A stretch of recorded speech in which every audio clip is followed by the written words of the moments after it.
ሕስድ አቡ ጀህልን እስልምናን ከመቀበል ያገደው ምቀኝነት ነው።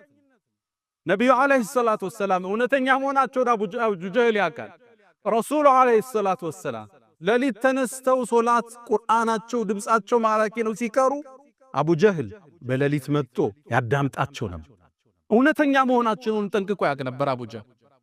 አንዴ በሌሊት ወጥቶ ሲሄድ ቁረይሾች አዩት። የቁረይሽ ያን ያደረጃጅ አንድ ንጉስ የለም፣ በርካታ ንጉሶች ነው ያሉበት። በአንድ ላይ በህብረት ነው የሚመሩት።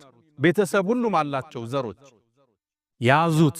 አንተ አቡ ጀህል በሌሊት እየመጣ መሐመድን ለምን የምታዳምጥ? አሁንም ድንገት ያልፋቸዋል። መጨረሻ ያዙትና አቡ ጀህል ወይ እውነታውን ንገረን አሉት። ስሙ ያኔ አበል ሐከም ይባላል። የጥበብ አባት ነበር የሚባል። እስልምናን ብርሃን ማየት ካልቻለ ይሄ ደንቆሮ ነው እንጃሉና ረሱል ሰለላሁ ዐለይሂ ወሰለም አቡ ጀህል የድንቁርና አባት ነው ያሉት መጨረሻ ነው። ረሱል ሰለላሁ ዐለይሂ ወሰለም የአበል ሐከም አሉት፣ አንተ የጥበብ አባት ሆይ ማለት ነው። መሐመድ ግን ትክክለኛ ነው እንዲህ አሉት። እውነትህን ንገረናል። እውነት ልንገራችሁ አላው እኛና የመሐመድ ቤተሰቦች እኮ በስልጣን ተወዳደርናል። አበሉ አበላን፣ አዘመቱ አዘመትን፣ አለበሱ አለበስን። እኩል እንደ ፈረስ ስንሄድ ከኛ መሃል ነብይ ያላሉ አለ። ከነኛ ቤት ደግሞ ነብይ ማለት አይችልም። فقالوا عندنا نبي يأتيه خبر من السماء ከሰማይ ዜና የሚመጣለት ነብይ ያለኛ ቤት አሉ። ታዲያ እንዴት በዚህ መወዳደር እንችላለን?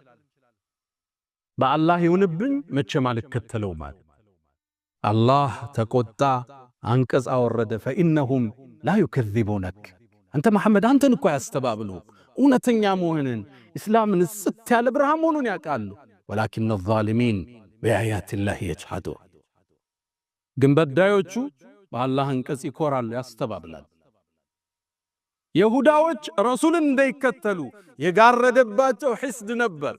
የመጨረሻው ነብይ ይመጣል እናንተ ጋር ገና እንፋለማለን እያሉ መዲና ውስጥ ለሚኖሩ አረቦቹ ይናገሩ ነበር። መጽሐፋቸው ላይ ተጠቅሷል። መልኩ፣ ቁመናው፣ ሽፋሽፍቱ፣ ያይኑ ቅድ ነጩ የጸዳ ጥቁር የጠቆረ አንገተ መቃ አፍንጫው ስንደዶ ጥቁር ጸጉር ያለው ደረቱ ሰፊ ቁመናው መካከለኛ ተጠቅሶላቸው ያዕሪፉነሁ አላህ ያቁታል እኮ ሙሐመድ ከማ ያዕሪፉነ አብናአሁ ልጆቻቸውም ያቁትን ያህል እኮ ያቁታል። ተላከ ነብዩ አለይሂ ሰላቱ ወሰላም ረሱሉ ሲላኩ ሲያዩት ከዓረብ ነው። እነሱ ከበኒ እስራኤል ይሆናል ብለው ነበር። አንከተለው ማሉ ነብዩ አለይሂ ሰላቱ ወሰላም